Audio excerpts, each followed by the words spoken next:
Okay guys, I'm going to walk you through the basics of just operating the machine. Now that it's threaded, what do we need to do to actually sew a seam, a basic seam? I wanted to show you a couple options. This is a seam guide. It's just a basic magnet that we can use on our machine here to show us, just highlight the area where we want to line up our fabrics. You can also use washi tape or like a painter's tape. Again, we're just going to be highlighting a certain area here on the needle plate, just showing exactly where we need to line up our fabric in order to give us a straighter, more consistent seam allowance. So I'm going to use the magnet, and I'm just highlighting right here. It's the very first line on the machine. It's the 5/8 inch line. So just lining that up there. When you're ready to start sewing, remember one thing you want to do is make sure that you place your fabric under your presser foot, and you want to line up the top of your fabric right underneath the needle. So we're just going to go right here, lining up our fabric with our magnet, and the top or the beginning of the fabric is placed right underneath the needle. We're going to lower our presser foot using the lever right here. That drops the presser foot down. We're ready to start sewing. So I'm going to push the foot pedal, and I'm actually just going to sew about 3 stitches. And then I'm going to use my U-turn button located right here. I'm going to press and hold it for 3. And that's just a basic back stitch. That's going to secure our seam. It helps to secure your stitches so that they do not pull loose. This is the machine sewing at the slow setting here. I'm pressing all the way down on the foot pedal so you can kind of see the speed that provides. And like I said, it's ideal for young beginners to go at a slower speed. As I'm sewing, I'm steering the fabric so it stays in line with the magnet.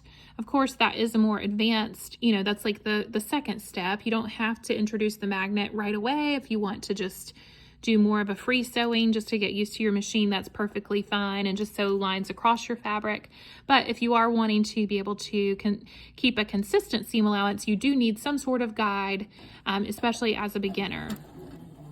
I'm going to speed our machine up to maybe the medium setting there. You can see the difference in how fast that moves through. As we get to the end of our fabric, we're going to stop, and we're going to go ahead and end with a back stitch. So we're going to press and hold our reverse button for 3 stitches, and then sew forward for 3, and that completes our back stitch. Just giving you a little angle there. And when you're finished sewing, you're going to lift both the needle and the presser foot. Once those 2 things are raised in the up position, we're going to go ahead and remove our fabric. So we're simply going to pull over to the side. Remember this little hook that I mentioned at the beginning of the video? We're going to take our threads, pass those over that little hook, and pull down. That clips our threads. That's a wonderful habit to get into as a beginner, especially my young students. They want to clip their threads really close to the needle, and what that does, it will cause your needle to come unthreaded, and then you have to rethread your machine. So you don't want to cut your threads here, you want to cut your threads here. So last thing is just reach in, make sure you grab both of your thread tails, your top thread and your bobbin thread, and make sure that those are 4 to 6 inches in length. They should extend about this much towards the back of your sewing machine. You can kind of see here what we have. And at this point, you could use some scissors to trim your threads to kind of clean that up.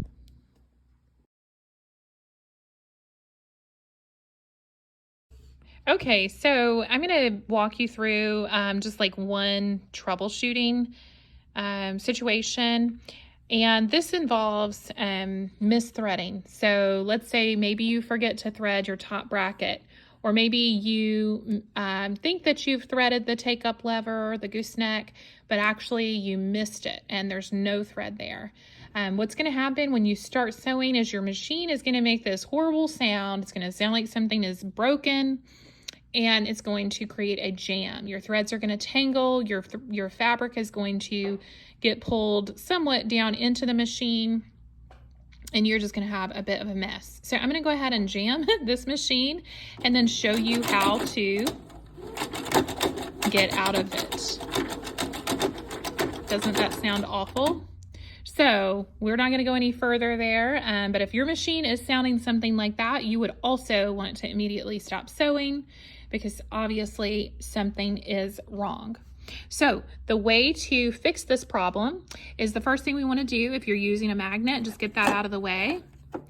And we want to try to get to our bobbin area. We want to try to remove our fabric in a way that is a little easier on the machine. If we were to just try to raise our presser foot and raise our needle and pull our fabric out right now, it could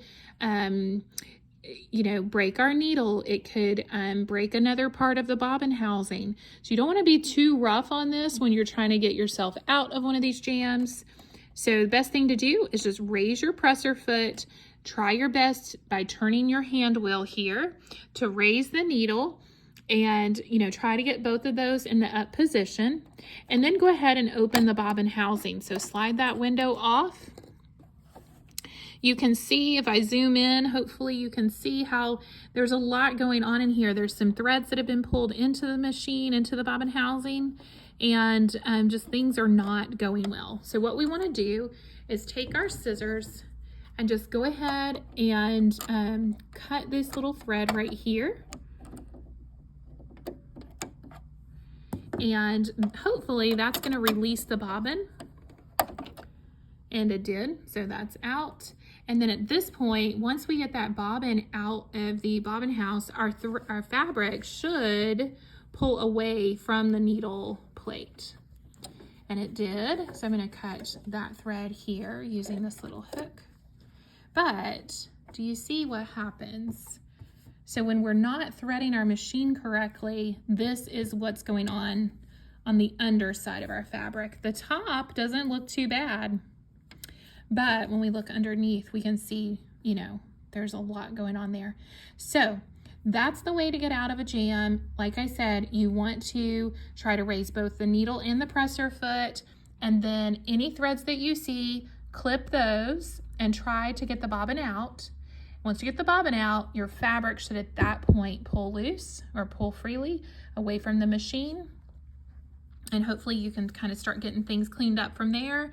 Anytime you get into a jam, I would suggest starting over with your threading. So just taking your thread out of your machine. And to do that, it's best to just cut your thread somewhere up here on top and then pull your thread like this through. So that's how you can remove your top thread. And you would just start over, threading your machine, brand new, and hopefully not forgetting any of your steps along the way.